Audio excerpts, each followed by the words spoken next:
बात करेंगे झारखंड की, जहां पर जेपीएससी पर संग्राम छात्रों का लगातार जारी है। बड़ी खबर इससे जुड़ी हुई सामने आ रही है कि झारखंड की राजधानी रांची में छात्रों का प्रदर्शन आज भी हो रहा है और रांची में छात्रों का आमरण अनशन लगातार जारी है। जेपीएससी जेएसएससी भर्ती में कथित धांधली पर यह प्रदर्शन हो रहा है और पारदर्शी भर्ती और दोषियों पर कार्रवाई की मांग अब हो रही है। सरकार के फैसले तक आंदोलन जारी रखने का ऐलान छात्रों के द्वारा किया गया है। तो झारखंड की राजधानी रांची में जेपीएससी और जेएसएससी भर्ती परीक्षाओं में कथित अनियमितताओं को लेकर छात्रों का ये आंदोलन लगातार जारी है और राज्य के अलग अलग जिलों से सैकड़ों अभ्यर्थी यहां पहुंचे हैं। जयपाल सिंह स्टेडियम में आमरण अनशन पर ये छात्र बैठे हुए हैं।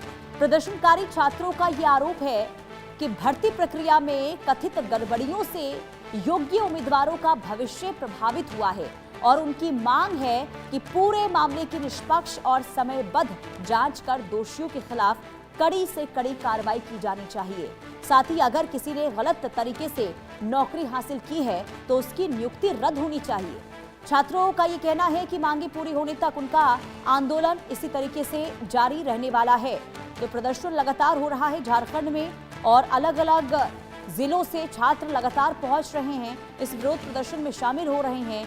रोजगार का अधिकार और साथ ही साथ जेपीएससी जेएसएससी परीक्षाओं में जो धांधली होती रही है, जो अनियमितताएं अब तक होती रही हैं, उसे लेकर कड़ी कार्रवाई होनी चाहिए, इस पर रोक लगनी चाहिए। ये छात्रों की मांग है, जिसे लेकर अब आमरण अनशन पर ये बैठे हुए हैं और भारी तादाद में छात्रों की संख्या देखने को मिल रही है और इसलिए लगातार ये कहा जा रहा है कि छात्रों का जो ये संग्राम है वो अभी फिलहाल थमने वाला नहीं है। इस वक्त मैं मौजूद हूँ रांची के जयपाल सिंह स्टेडियम में, जहां आप देख सकते हैं कि मेरे साथ आपको कई छात्र नजर आ रहे होंगे। पिछले 4 दिनों से लगातार छात्रों ने जयपाल सिंह स्टेडियम में डेरा डाल दिया है। ना खाने की व्यवस्था है, ना रहने की व्यवस्था है, लेकिन इन सब के बीच छात्र सिर्फ एक ही मांग कर रहे हैं कि जेपीएससी और जेएसएससी में जो धांधली चल रही है, जो परीक्षाओं को लेकर के जो अनियमितताएं हैं, उसे हर हाल में समाप्त किया जाए, ट्रांसपेरेंसी के साथ एग्जामिनेशन लिया जाए ताकि उनका जो भविष्य है वो उज्जवल हो सके। इस पूरे मामले पर बात करेंगे, हमारे साथ कई छात्र मौजूद हैं, उन्हीं से बात करेंगे। क्या नाम है भाई साहब आपका? राहुल। कहाँ से आप हैं? गिरिडीह से। आप कितने दिन से काम कर रहे हैं?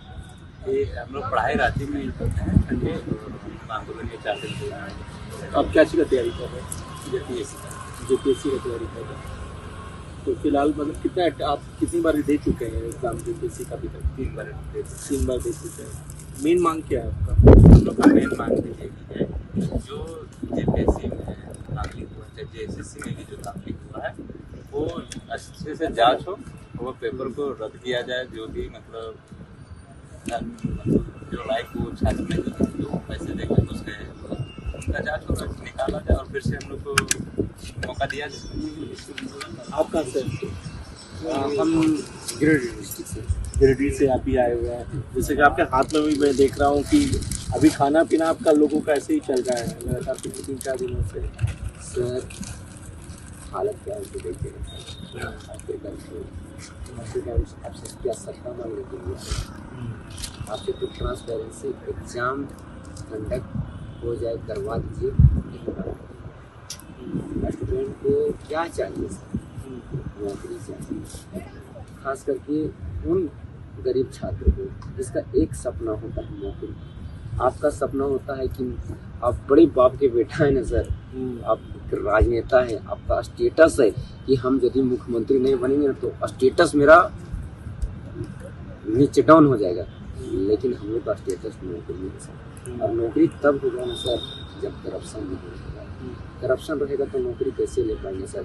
हम लोग 365 दिन पढ़ेंगे और जिसके पास जो बोला जाता है रसूखदार, जिसके पास पैसा होगा सर, नौकरी को खरीदेंगे।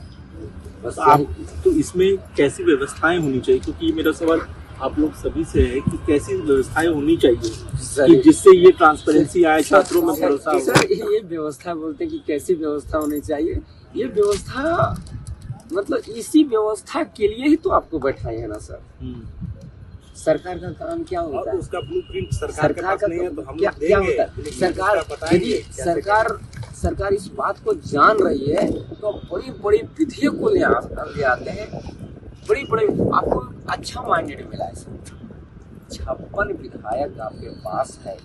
अब हर चीज को जो है ना सो आप एक दिन में डिसीजन ले सकते हैं। अब हुआ राज है सर।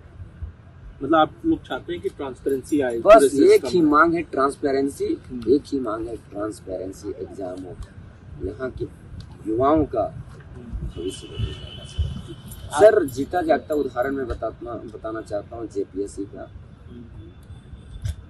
कोई 120-25 क्वेश्चन सही मार रहा है, उसका रिजल्ट नहीं हो रहा है, लेकिन कोई 20-25 को मार रहा है तो उसका एग्जाम मतलब रिजल्ट हो जा रहा है। आखिरकार क्यों? ये तो प्रमाण है लड़कों के पास सर। हर प्रमाण तो आपको हम नहीं ना दे देंगे। जांच का विषय जांच का विषय है और जांच के विषय में आप नीपापोती करने का काम नहीं। जांच का विषय तो मतलब सीजीएल वाला था सर। सीजीएल भी था, लेकिन आप बोलते हैं सीआईडी से हम करवा दिए ना। सीआईडी से करवा नहीं दिए, सीआईडी से आप नीपापोती करवा दिए। आपको जांच को भरोसा नहीं? नहीं सर, सीआईडी से जांच का भरोसा नहीं, लेकिन इसलिए नहीं भरोसा है सर। हमरे कह देने से नहीं होगा। हमरे कह देने से नहीं होगा कि मान लीजिए हम जो बोल दिए सो सही, यदि आपका सही रहते, सीआईडी सही रहते तो जो सेकेंड रैंक अभय तिवारी आप जान रहे हैं सर, अभी झारखंड में ट्रेंड चल रहा है, वो इंसान 5 गो एग्जाम निकाल सकता है सर। 5 नहीं 10 गो आदमी निकाल सकता है, लेकिन तब हम लोग को पता चला कि सब में टॉप कर गया है। इंग्लिश में वही टॉप है सर, ठीक है। और जो मतलब ऑनर्स जो होता है, चाहे आप आर्ट्स से कीजिए, कॉमर्स से कीजिए या फिर साइंस से कीजिए, लेकिन जब एक वैकेंसी है पीजीटी में तो उससे इंग्लिश में है और एफआरओ का है तो साइंस बैकग्राउंड दिख रहा है। आप कहाँ से भाई साहब? मैं पलामू से। पलामू से। क्या नाम है आपका? सत्यानंद भाई। सत्यानंद, ये बताइए कि ये जो पूरा जो मामला चल रहा है जेपीएससी और जेएसएससी विवाद को लेकर के, ये अनशन कब तक चलेगा? आप लोग जो ये प्रोटेस्ट कर रहे हैं ये कब तक करेंगे?